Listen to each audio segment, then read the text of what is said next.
안녕하세요. 올오버 NFL 김민준, 유재경입니다. 네, 저희가 이제 6주차 리뷰로 돌아왔습니다.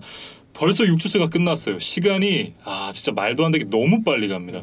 정규리그가 지금 18주까지 이제 이어질 예정이기 때문에 어느덧 정규리그가 3분의 1 정도 지나갔습니다. 실합니까? 네, 그리고 이번 주부터 이제 바이위크를 갖는 팀들이 생겼어요. 그렇죠. 그러니까 시즌 초반이 끝나고 좀 중반으로 들어가는 신호가 아닌가 그렇게 생각이 됩니다.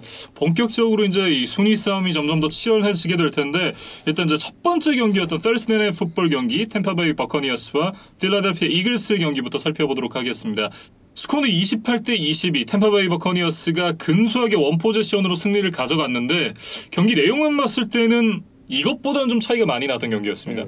그러니까 디펜딩 챔피언 벅스와 그다음 이제 페널티로 좀 고생을 하고 있는 이글스의 대결이었기 때문에 뭐 벅스가 좀 더 큰 점수 차로 이기지 않을까 생각은 했는데 막상 뭐 점수 차는 근소했어요. 그런데 이제 경기 내용을 살펴보면 타임 오브 포지션이 40분 대 20분이었을 정도로 벅스가 전체적인 경기 어떤 주도권은 이제 쥐고 좀 흔들었던 경기였다. 그렇게 좀 말씀을 드리겠습니다. 네.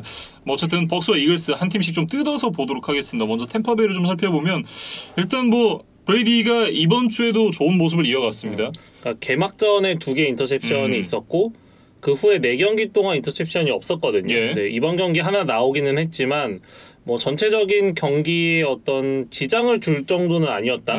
그런 생각이 들고 이제 안토니오 브라운을 주 타겟으로 활용을 했어요. 그러면서 297야드 2개 터치다운, 뭐 안정감 있는 경기 운영을 했고 특히 이제 추격을 당한 후에 그 마지막 6분을 남기고 공격권을 잡았는데 사실 한 드라이브에서 6분을 태운다는 것이 그렇게 쉬운 일은 아니잖아요. 그렇죠. 근데 이제 브레디가 이글스에게 어떤 공격의 기회를 전혀 주지 않고 그 6분을 그대로 소진하면서 경기를 뭐 마무리 짓는 모습 뭐 그런 점들이 좀 인상적이었습니다. 아마도 브레이디를 오랫동안 지켜봐 오신 분들은 뭐 이런 상황에서 굉장히 좀 편안하게 보시지 않았을까. 아마 이 브레이디를 싫어하시거나 이글스의 팬분이셨다면 좀 절망적인 느낌이 아니었을까라는 생각이 좀 들긴 하네요. 사실 이날 경기 중에 이제 엄지손가락 부상이 있었다고 하는데 뭐 경기를 보는 내내 딱히 티가 나지 않았어요. 그러니까 그만큼 브레이디가 뭐 안정감 있게 경기를 펼쳐 나갔고 경기 후 인터뷰에서도 뭐 지금 테이핑을 하고 있기는 하지만 뭐 다음 경기 출전이나 그 이후에 뭐 영향을 미칠 정도는 아니다. 그렇게 이제 선을 그었습니다. 네. 지금 이제 55살까지 뛸 수 있다라고 이제 톰 브레이디 선수가 밝혔는데 이제 육체적으로 이제 가족들과 너무 떨어져 있어야 되니까 그런 건 쉽지는 않겠지만 육체적인 어떤 그 상태만 놓고 봤을 때는 난 55까지도 문제가 없다라는 얘기를 했거든요. 5년 늘어났네요. 뭐 전혀 문제가 없을 것 같은 그런 이제 경기력을 보여주고 있는 톰 브레이디 선수가 되겠고 이날 이제 안토니오 브라운 선수가 또 좋은 모습을 보여줬습니다. 9번의 캐치 93야드에 1개의 터치다운이니까 기록적으로도 아주 훌륭했고 특히 그 벅스가 마지막 6분을 태웠던 그 드라이브에서 결정적인 2개의 퍼스트다운을 잡아내줬어요. 그래서 뭐 안토니오 브라운의 어떤 꾸준함, 클래스 뭐 저희가 지난주에도 이야기를 했는데 뭐 다시 한번 좀 이야기를 해야 될 것 같습니다. 네.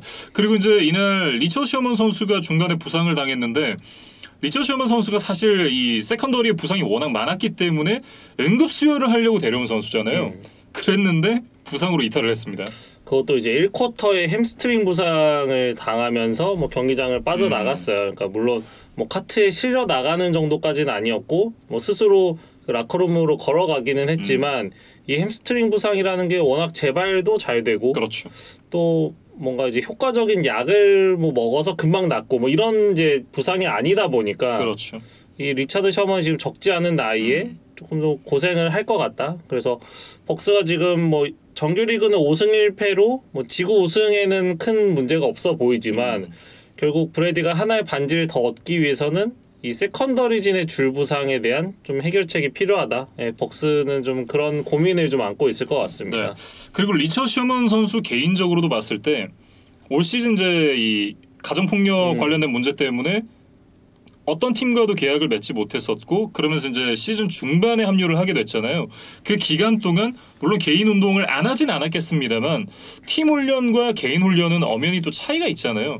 그런 부분에서 리처드 셔먼 선수의 몸이 완벽하게 좀 만들어지지 않았던 것으로 봐야 되지 않을까라는 생각이 좀 들기도 하고요. 그러니까 쉽게 생각하면 좀 워밍업 부족 상태에서 이제 좀 과격한 운동을 하다가 부상을 당하는 것과 좀 비슷한 느낌이 아닐까 네. 네, 그런 생각이 듭니다. 특히나 이제 햄스트링 부상이 그런 쪽에서 많이 오는 부상이다 보니 뭐 그런 원인이 있지 않을까라는 생각이 들고 이글스 쪽으로 좀 넘어가서 얘기를 해보면 이글스는 이날 마이크 트라우시 경기를 보러 왔어요. 네, 그러니까 뭐 이번 시즌 이글스의 세 번째 홈 경기였는데 그 정규리그가 끝나고 올해도 플레이오프에 가지 못했던 네. 마이크 트라우시 이제 경기장에 보러 왔습니다. 그래서 뭐 터치다운 장면에서 뭐 이렇게 열광을 하는 이런 뭐 장면도 목격이 됐는데 결과적으로 이글스가 또 패했기 때문에 네. 그렇게 유쾌한 기분으로 집에 가지는 못했을 것 같아요.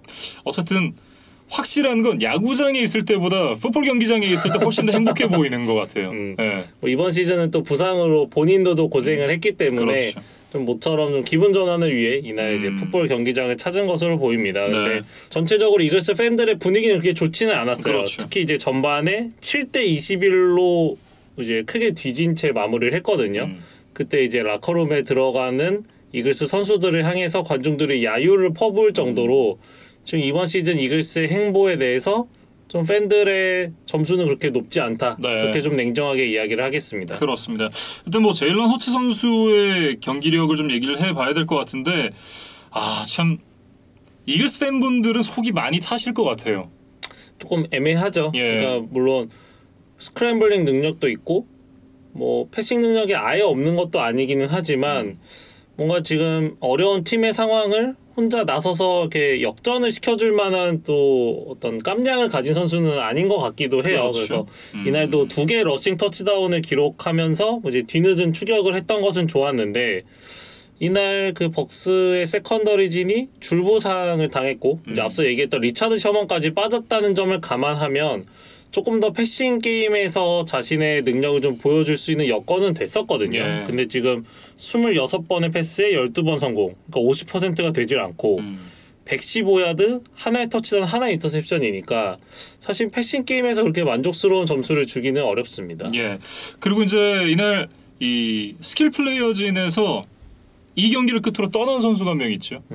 사실 이날 유일하게 이제 리시빙 터치다운을 기록했던 것이 타이트엔드 잭 얼츠였는데 이날 경기가 끝나고 애리조나 카디널스로 트레이드가 됐습니다. 그렇습니다. 그래서 이제 그 교환 조건을 살펴보면 다음 시즌 드래프트 5라운드 픽과 이번 시즌 카디널스가 6라운드에 뽑았던 루키 코너백 테이 고안 이 하나의 픽과 한 명의 선수를 묶어서 이글스에게 주고 예.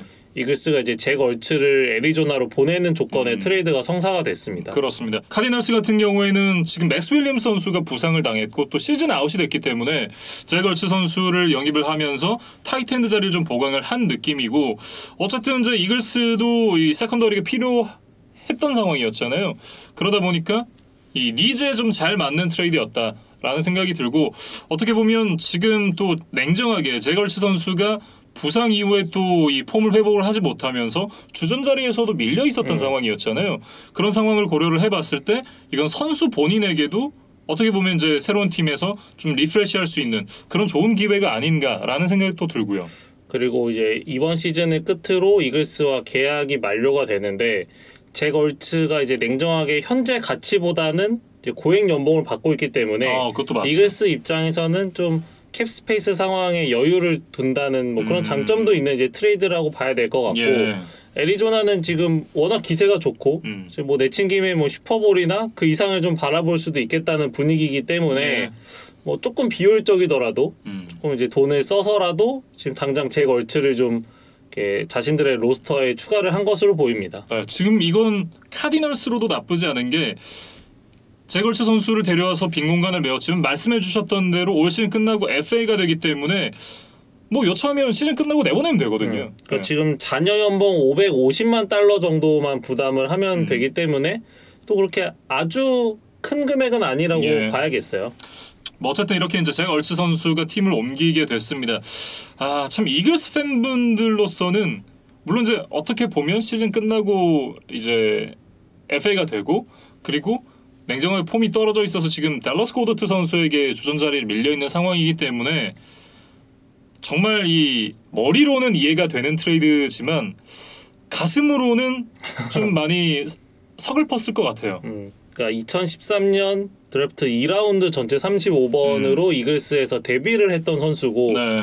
지금 이제 9시즌째를 뛰다가 결국 트레이드가 됐거든요. 그래서 뭐 팀에 대한 충성도도 좋았고 뭐 큰 사고를 치지 않고 꾸준히 좋은 활약을 해줬던 선수기 때문에 그리고 이제 이글스가 역대 딱 한 번 있었던 그 2017 시즌 우승 당시에 또 주역이기도 했어요. 그럼요. 그리고 얼츠 개인으로도 뭐 3번이나 프로볼에 선정될 정도로 아주 리그를 대표하는 타이트엔드 중에 한 명이었기 때문에 이런 이제 우승의 주역이 조금 쓸쓸하게 떠나간다.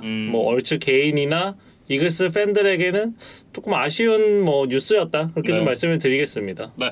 이렇게 이제 템파베이 버커니어스와 필라델피아 이글스의 경기부터 리뷰를 시작을 해봤습니다.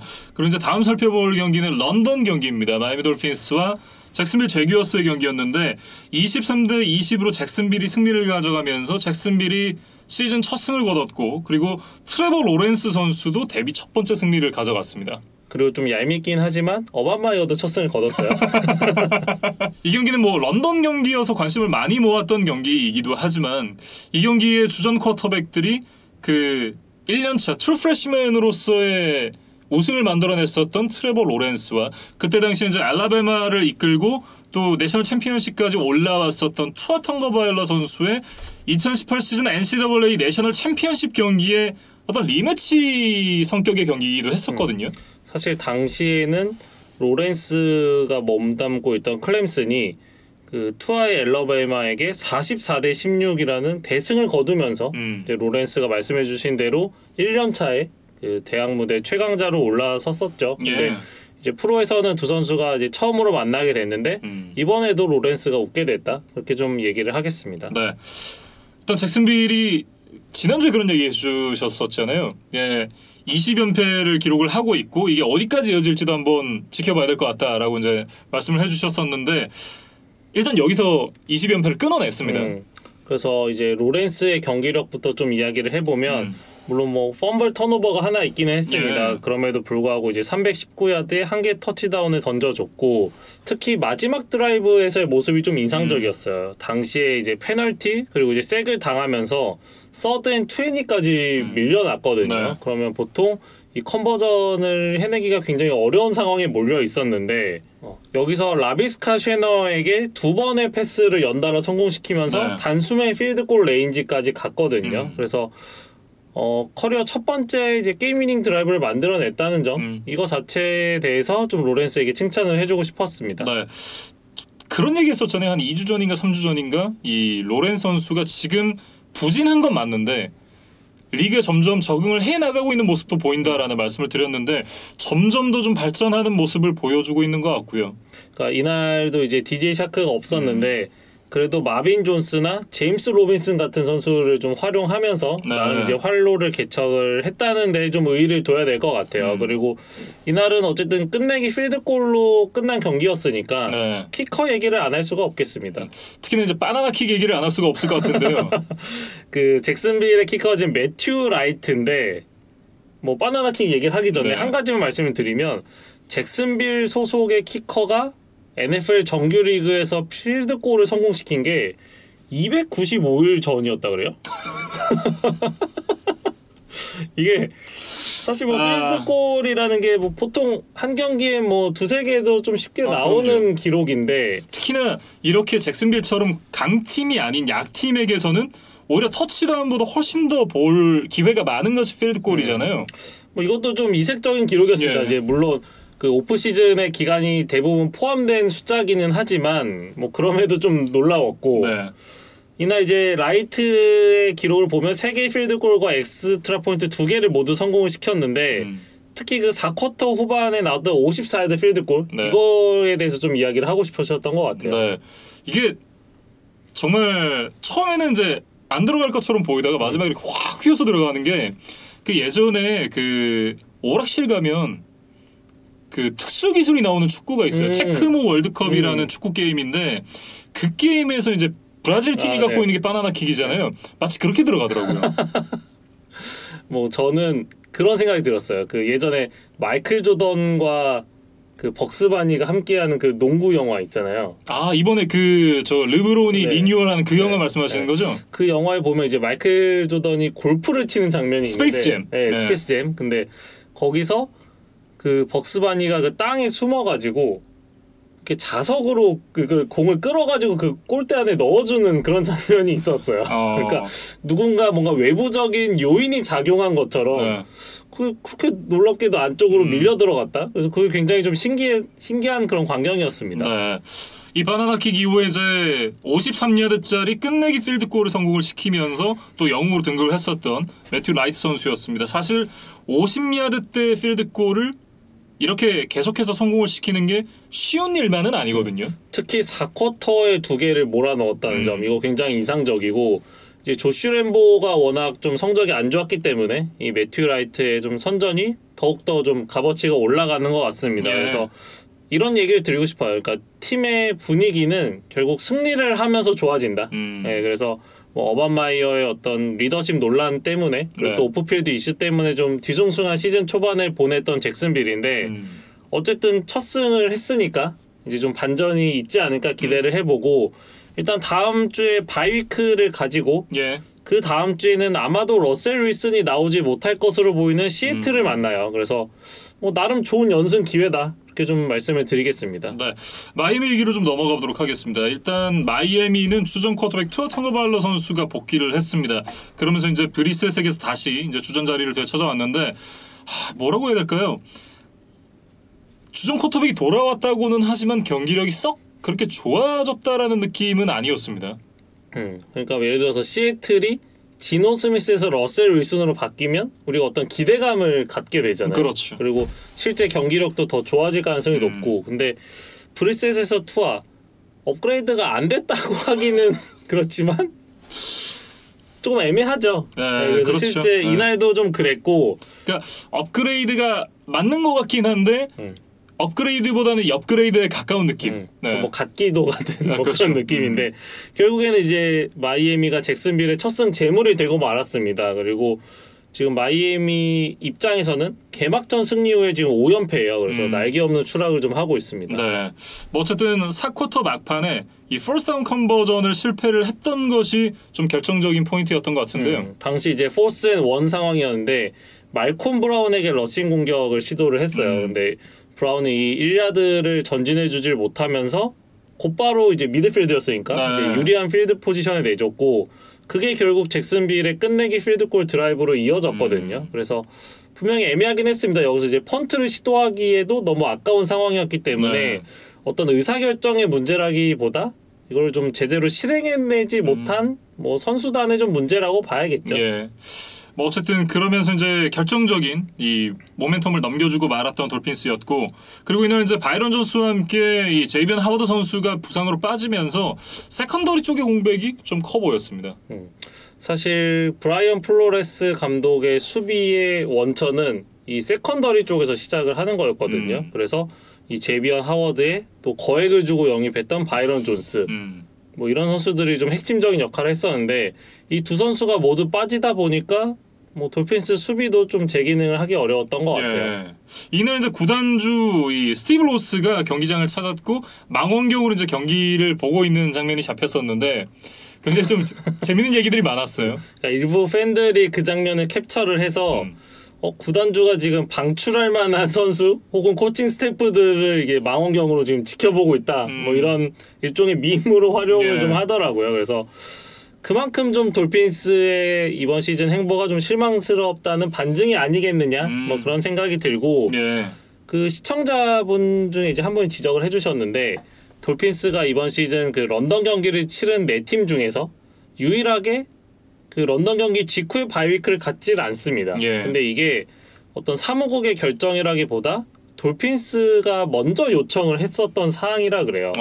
그러니까 이제 시즌 후반부에 좀 승부를 걸고 싶다, 이런 이제 판단하에 예. 그러니까 지금 6주 차에 런던 다녀와서 7주 차에 바이위크가 아니라 14주 차로 지금 바이위크를 밀어놨거든요. 예.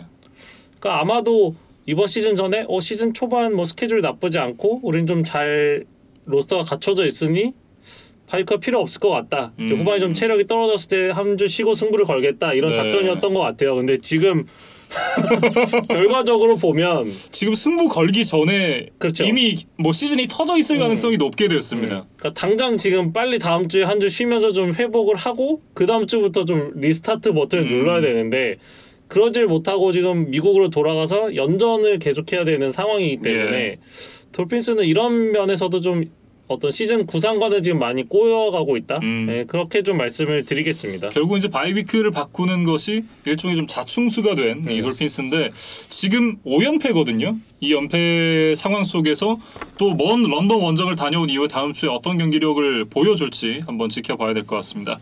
이렇게 이제 돌핀스와 이 제규어스의 경기까지 살펴봤고요.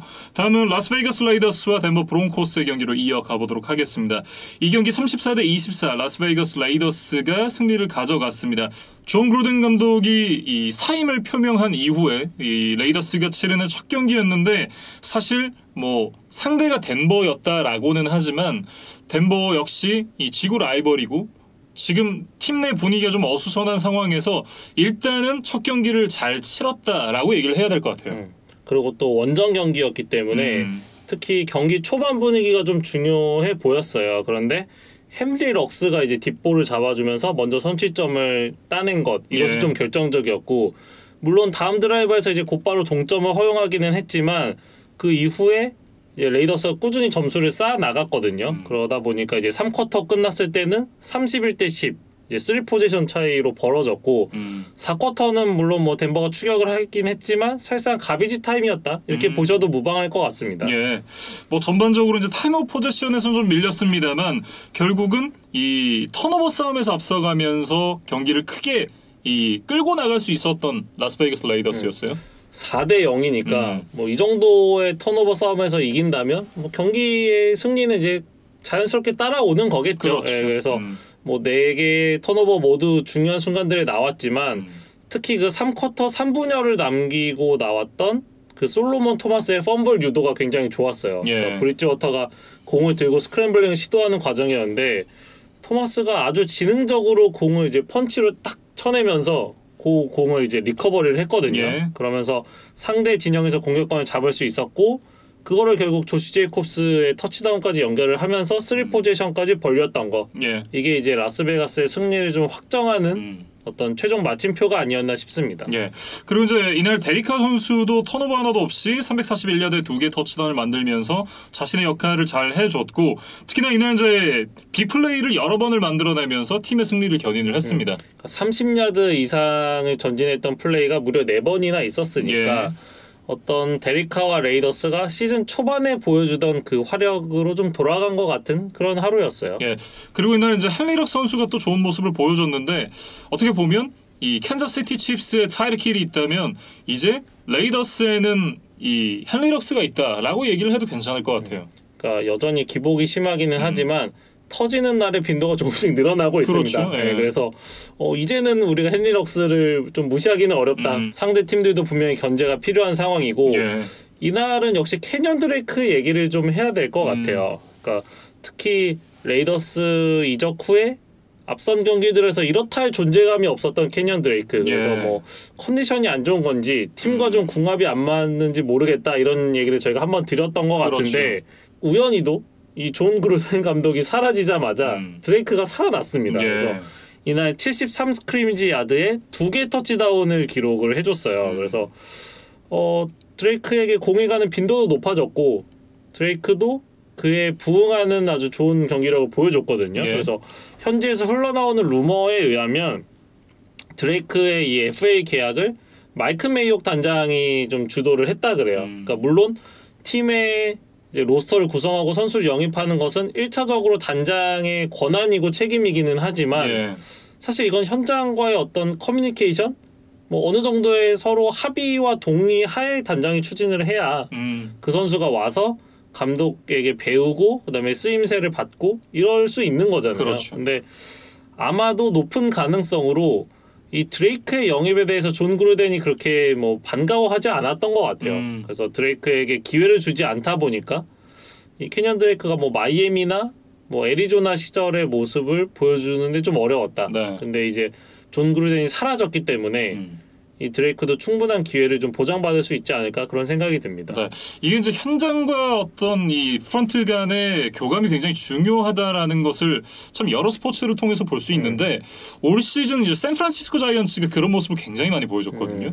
예전에 이제 게이브 케플러 감독이 이 필라델피아 필리스의 감독으로 갔을 때는 와 무슨 팀 운영을 저렇게라고 이제 이렇게 얘기를 했었는데 올 시즌 이제 샌프란시스코 자이언츠로 옮겨온 이후에 이 굉장히 좋은 모습을 보여주면서 팀을 리그 최고 승률 기록한 팀으로 바꿔놨잖아요. 이 부분에 대해서는 어떤 이 단장과의 교감이 굉장히 중요했다라는 그런 얘기들이 많이 있더라고요. 그 한국에 있는 자이언츠도 사실 단장과 감독이 좀 트러블을 일으키면서 조금 문제가 있기도 했었어요. 예. 네, 뭐 제가 그 누구에게 뭐 잘잘못이 있다 이런 얘기를 하는 건 아니지만 어쨌든 그 두 사람에게 좀 문제가 있었던 것은 사실로 보이거든요. 예. 그래서 뭐 선수단의 역량도 중요하지만 이런 이제 코칭 스태프와 프런트 간의 어떤 교감, 커뮤니케이션도 한 팀의 성적을 좌우하는데 굉장히 큰 요인이다. 그런 말씀을 좀 드리겠습니다. 네. 어쨌든 이제 매욕 단장이 그 전까지는 이 팀의 실권은 존 그루든에게 51%, 매욕 단장이 49%였다면 그리고 이제 이 존 그루든 감독이 사임을 한 이후에는 이 비율이 살짝 바뀌었습니다. 이 비사치의 임시 감독이 한 49%, 그리고 이제 매욕 단장이 51% 정도로 이 살짝의 이 무게가 시프트를 해왔어요. 그 얘기는 뭐냐면 존 그루덴이 하고 싶었던 풋볼을 지금까지 해왔다면 앞으로는 마이크 메이어기 하고 싶은 풋볼이 레이더스의 풋볼이 될 것이다 라는 얘기인 거죠. 그래서 그것이 어떤 결과로 나타날지는 이제 향후 경기들을 좀 지켜보면 알 수 있을 것 같고 예. 한편 레이더스 구단주인 이 마크 데이비스가 존 그루덴에 대해서 이야기한 거를 살펴보면 예. 그는 이제 더 이상 우리 감독이 아니고 그루덴이 어떤 이메일에 담겨있던 그런 내용들 예. 이거는 뭐 레이더스 구단의 입장과는 전혀 무관하다 이렇게 좀 선을 확실히 그었습니다. 예. 그리고 뭐 저도 이제 유튜브 영상으로 봤는데 그 미국의 유명 쇼 프로그램인 이제 SNL 세러데이 나이트 라이브에서 이 존 그루덴 사태를 좀 패러디한 영상을 이제 만들었더라고요. 뭐 어쨌든 이제 레이더스가 다음 주 경기를 치르고 8주 차에 바이위크를 갖게 되는데 다음 주 만나는 상대가 이글스입니다. 지금 현재 어떤 기세로만 봤을 때는 레이더스 쪽에 좀 무게가 실리긴 해요. 근데 물론 뭐 경기는 지켜봐야겠지만 레이더스가 좀 연승을 달리고 기분 좋게 바이위크를 맞을 수 있는 기회를 맞았다. 예. 이렇게 좀 정리를 하겠습니다. 네. 그래서 덴버 얘기를 좀 넘어가 보도록 하겠습니다. 덴버가 사실 이제 첫 3경기 굉장히 쉬운 스케줄로 출발을 했기 때문에 그 다음 경기들이 중요하다라고 말씀을 드렸는데 이번 경기까지 내주면서 역시나 스케줄 발이었다라는 게 점점 더 확실해지고 있어요. 사실 이 경기는 레이더스의 분위기가 안 좋았기 때문에 그거를 잘 이용해서 좀 덴버가 이길 수도 있지 않을까라는 생각을 좀 했었는데 예. 결과적으로는 이제 지구 라이벌의 기만 살려주고 이제 자신들은 지금 3연패를 당하면서 5할 승률까지 밀려나고 말았습니다. 네. 특히나 이제 이날 뭐 334야드에 3개 터치다운을 기록하기는 했습니다만 이날 테디 브리지워터가 3개의 인터셉션. 특히나 이제 이 말씀드렸던 스탯 역시도 후반에 추격할 때 쌓았던 사실 가비지 타임이 나왔던 스탯이었기 때문에 이날 사실상의 이 테디 브리지워터는 굉장히 못했다라고 얘기를 해야 될 것 같거든요. 그러니까 시즌 초반에 어떤 안정감이 있는 모습과는 좀 거리가 멀었다. 예. 이렇게 좀 정리를 해야 될 것 같고 이날 경기를 앞두고 이제 덴버는 존 브라운과 FA 계약을 맺었습니다. 예. 이제 브라운이 이날 처음 경기에 나서기는 했는데 예. 6번의 공격 스냅에 참여해서 한 번도 타겟이 되지를 못했어요. 그러니까 이제 옷 입고 그냥 나왔다가 들어갔다 그렇죠. 이 정도로 이야기를 해야 될 것 같은데 워낙 이제 커리어가 좀 꺾여 있는 이제 하향세에 접어드는 리시버인데다가 시즌 중반에 팀에 합류를 했기 때문에 어떤 덴버의 공격 스킴을 이해하고 뭔가 팀이 원하는 라우트를 타고 그런 것들을 이렇게 빠르게 해내기가 좀 쉽지 않은 상황이다. 그렇죠. 그러니까 며칠 만에 플레이북을 다 외울 수가 없죠. 그래서 뭐 몇 년 전에 데즈 브라이언트 같은 선수들도 좀 비슷한 사례를 이제 겪었었던 바 있는데 워낙 이름값이 있는 선수이기 때문에 뭐 기대는 해볼 수 있지만 막상 현실에서 뭔가 팀을 구해줄 영웅이 되기에는 쉽지는 않은 상황이다. 이렇게 네. 좀 말씀드리겠습니다. 뭐 어쨌든 이제 이 경기도 패배를 했는데 지금 부상자가 또 나왔어요. 사실 수비에서 이미 부상자들이 많다고 말씀을 드렸었는데 이날 경기 중에는 인사이드 라인베커 알렉산더 존슨까지 시즌 아웃 부상을 당했어요. 근데 이 존슨이 예전에 뭐 펜서스의 키클리처럼 그 어떤 코칭 스태프의 콜을 받아서 선수들에게 전달하는 이제 그런 어떤 앵커 역할까지 하던 선수이기 때문에 이 선수의 이탈은 조금 더 뼈아프다. 그렇게 좀 말씀을 드리겠습니다. 네. 그나마 좀 기쁜 소식을 뭐 찾아본다라고 하면 이날 이제 2019년 이후에 25경기 만에 오프닝 드라이브에서 터치다운을 만들어냈다는 것, 그리고 이제 뭐 자마테 윌리엄스의 이 허들 넘어가는 플레이, 뭐 이 정도로 봐야 되지 않을까요? 그러니까 정말 짠했습니다. 두 가지.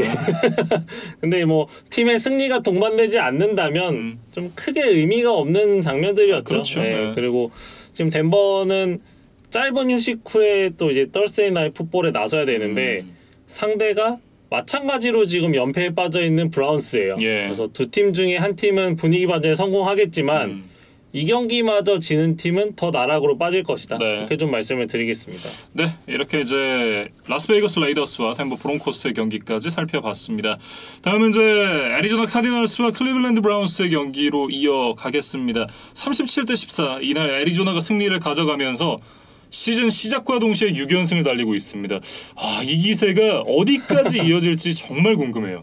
사실 이날은 클리프 킹스베리 감독과 이제 수비진의 어떤 리더라고 할 수 있는 챈들러 존스가 모두 코로나 양성 판정을 받으면서 뭐 사이드라인에 없었고 뭐 존스는 이제 경기에 나서지를 못했는데 그러다 보니까 어떤 애리조나의 구심점이 좀 사라지지 않겠느냐?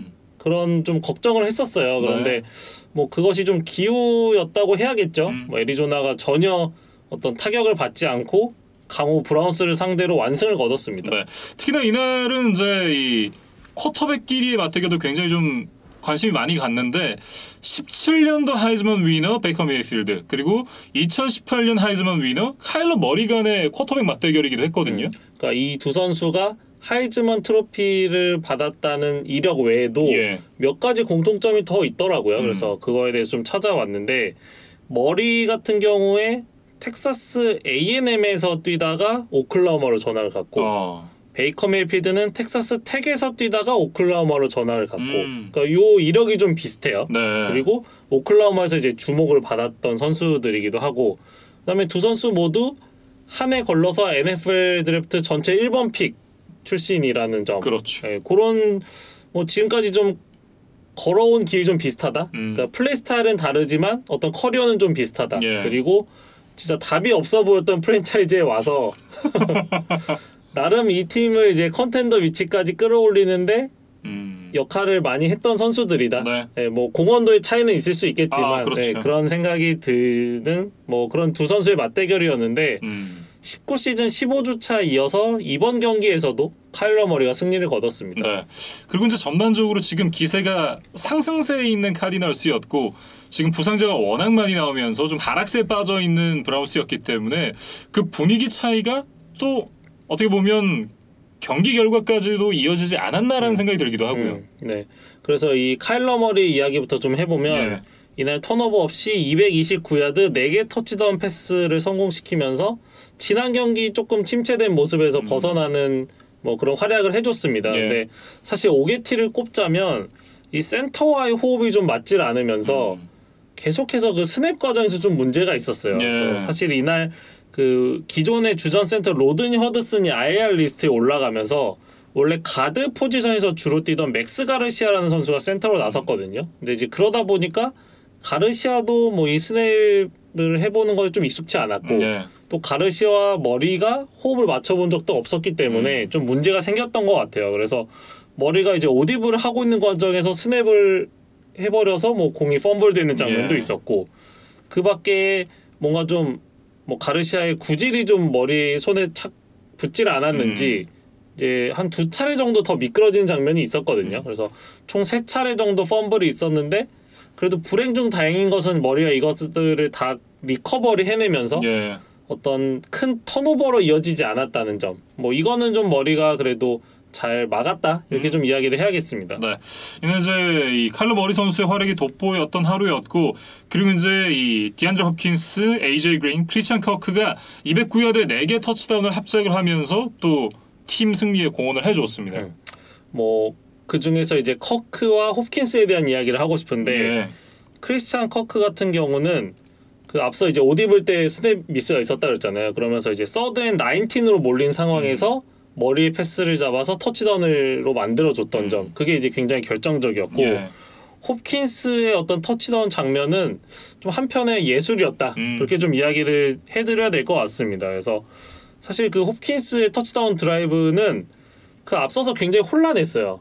그러니까 그 드라이브에서 양팀 합쳐 6개의 페널티가 나올 정도로 계속 좀 지지부진 하면서 이제 쿼터도 끝났고 뭐 이런 좀 쉬는 시간도 많았고 이렇게 좀 어수선한 분위기였는데, 이 쿼터 초반에 이제 홉킨스가 짧은 패스를 이어받아서 총 4명의 수비수를 이겨내면서 13야드 터치다운을 만들어냈거든요. 근데 이걸 좀 나눠서 보면 첫 2명은 어떤 화려한 페이크, 이제 어떤 몸동작의 페이크를 통해서 이제 제껴냈고, 그래서 엔드존 근처에 지키고 있던 또 다른 2명은 이제 힘으로 부딪혀서 이제 이겨내는 어떤 테크닉과 파워를 모두 갖춘 홉킨스의 장점을 좀 한 장면으로 압축해서 보여줬던 그런 터치다운이었다. 그렇게 좀 평가를 하고 싶습니다. 뭐 어쨌든 이제 공격 측에서는 뭐 더할 나위 없는 활약을 선수들이 해줬고, 그리고 이날 이제 수비에서도 3개의 턴오버를 만들어냈던 점. 사실 이게 챈러 존스 선수가 빠져있는 상황에서 또 색도 5개를 기록을 했거든요. 그러니까 사실 지난 시즌까지 챈들러 존스가 없는 카디널스의 수비는 좀 상상하기 어려웠잖아요. 그리고 실제로 존스가 이제 시즌 중반에 시즌 아웃을 당한 이후에는 카디널스의 수비가 그렇게 인상적인 모습을 보여주지 못했는데, 이번 시즌을 앞두고는 뭐 어린 선수들도 좀 성장을 했고, 뭐 JJ 와트 같은 어떤 정신적 지주 역할을 해줄 수 있는 선수까지 추가가 되다 보니까 애리조나가 챈들러 존스의 공백을 좀 빠르게 지울 수 있었다, 이렇게 좀 이야기를 하고 싶고, 헤일 메리를 내준 장면 자체는 좀 아쉽기는 했지만 그래도 뭐 조던 힉스나 마커스 골든 이런 선수들이 챈들러 존스의 역할을 대신하는 걸 아주 잘해줬다, 이렇게 좀 말씀을 드리겠습니다. 그러면서 어쨌든 이제 카디널스가 승리를 가져갔는데, 참 공교롭게도 다음 주 상대가 휴스턴 텍산스입니다. 지금 디안드레 홉킨스, JJ 왓, 이 두 선수가 또 친정팀 휴스턴을 상대로 어떤 모습을 보여줄지가 벌써부터 너무 궁금하거든요. 저희가 스케줄 그 프리뷰 방송 때도 이야기를 했지만 JJ 와트는 어떤 휴스턴에 대한 애정 때문에 열심히 할 거고, 디안드레 홉킨스는 지금 복수심 때문에 열심히 할 거기 때문에 불타고 있겠죠. 이 두 선수에게 모두 동기부여가 충분하다. 그래서 뭐 사실 애리조나와 휴스턴 거의 리그 최강 팀과 최약체 간의 만남이어서 좀 심심할 수도 있지만 또 이런 관전 포인트가 있으니까 이제 팬분들께서는 좀 관심 있게 지켜보시면 좋을 것 같습니다. 네. 그리고 이제 이날 이제 클리블랜드 브라운스는 부상자가 또 정말 많이 나왔어요. 특히 그 베이커 메이필드의 부상 장면이 브라운스 팬들의 가슴을 좀 철렁하게 했을 것 같아요. 그 JJ 와트에게 태클을 당하는 장면에서 좀 부상을 당했고, 사실 쉽게 일어나지를 못했던 것 같습니다. 그래서 뭐 양팀 선수들이 그 무릎을 꿇고 둘러서 뭐 메이필드의 부상이 크지 않기를 바라는 뭐 그런 장면도 있었는데, 다행히도 이제 다음 드라이브에 돌아왔어요. 그래서 뭐 정상적으로 경기를 좀 소화를 했는데, 그래도 좀 7주차 경기 출전을 좀 지켜봐야 된다. 그리고 또 짧은 휴식 후에 떨스데이 나잇 풋볼을 치러야하기 때문에 지금 메이필드가 뭐 7주차에 나설 수 있을지 확실치는 않은 상황이다. 그리고 지금 시즌 초반부터 계속 좀 작은 부상들이 지금 누적이 돼가고 있기 때문에 메이필드가 언제 좀 큰 부상으로 이어질 수도 있는 상황이다. 그런 우려가 있는 지금 이제 브라운스의 뭐 컨디션입니다. 네. 그리고 전반적으로 봤을 때 이 베이커 메이필드 선수가 사실 냉정하게 엘리트 쿼터백이라고 얘기하기는 좀 어렵잖아요. 그렇다라고 하면 러닝백의 도움이 반드시 필요한데, 이날 카리먼트 선수가 부상을 당했고 기존에 니첩 선수가 부상이 있는 상황이기 때문에 이 두 선수가 만약에 Thursday Night Football에 모두 나오지 못한다? 그러면 지금 안 그래도 쉽지 않은 상황 속에서 브라운스는 다음 경기가 굉장히 어렵습니다. 사실 브라운스가 자랑하는 것이 스킬 플레이어 4인방, 그 소위 판타스틱 4라고 불리는 자비스 랜드리, 오델 베컴, 닉첩, 카리먼트 이 4명의 선수잖아요. 근데 지금 뭐 상태를 보면 오델 베컴이 이날 나쁘지 않은 활약을 했지만 또 어깨 부상으로 다음 경기 출전 여부가 불투명하고 네. 자비스 랜드리는 지금 꽤 몇 주 동안 못 나왔어요. 그렇죠. 그리고 닉첩이 이날 경기 이넥티브 명단에 올라가면서 아예 결장을 했고 예. 카리먼트는 출전을 했지만 경기 중에 또 부상을 당하면서 경기를 끝까지 마치질 못했거든요. 그러니까 결론적으로는 4명 중에 지금 멀쩡한 선수가 아무도 없다입니다. 그리고 최악의 상황에서 말씀해주셨던 이제 자오 카닉 이 4명의 선수가 셀스네 풋볼에 모두 나오지 못할 수도 있어요. 어쩌면 베이커 메이필드까지. 예. 예. 근데 그렇게 된다고 한다면 와 브라운스는 진짜 다음 경기 쉽지 않습니다. 사실 이날 도노반 피플스 존스가 뭐 헤일메리를 포함해서 이제 101야드 2개 터치다운으로 분전해주기는 했지만 예. 말씀해주셨던 그 4명의 선수들의 몸 상태에 문제가 있다면 브라운스는 지금 어떤 팀을 만나도 그렇게 쉽게 이긴다고 장담할 수가 없는 상황이거든요. 예. 그래서 브라운스가 지금 시즌 초반에 정말 기세가 좋았고 뭐 내친 김에는 뭐 AFC에서 뭐 지구 우승도 하고 뭐 높은 시드도 좀 노려볼 수 있다고 생각을 했었는데 지금 몇 주 만에 당장 지금 5할 성적을 지키는데 좀 급급한 팀이 됐습니다. 그래서 이 풋볼을 정말 한 주 한 주 경기를 지켜보면서 저희가 좀 거짓말쟁이도 많이 되고 네. 좀 정치인도 많이 되는 것 같아요. 맞아요. 좀 말을 계속 바꿀 수밖에 없게 되고 왜냐면 상황이 바뀌니까 그럼요. 네, 저희도 좀 어쩔 수 없는 면이 있고 이날 경기까지 패하면서 지금 브라운스가 2연패인데 네. 이 기록은 굉장히 놀랍더라고요. 케빈 스테판스키 감독 체제하에서 첫 연패다. 그러니까 뭐 굳이 따지자면 이제 지난 시즌 그 디비저널 라운드와 이번 시즌 개막전 패배 뭐 요거를 붙인다면 뭐 연패가 없었다고는 할 수는 없지만 예. 어쨌든 정규리그에서는 지금 연패가 없었던 상황이거든요. 그러니까 그만큼 스테판스키 감독 체제 하에서 꾸준하고 안정적인 강팀으로 군림했던 브라운스가 이제 첫 위기를 맞았다. 이렇게 좀 정리를 하겠습니다. 네. 이렇게 애리조나 카디널스와 클리블랜드 브라운스의 경기까지 살펴봤습니다.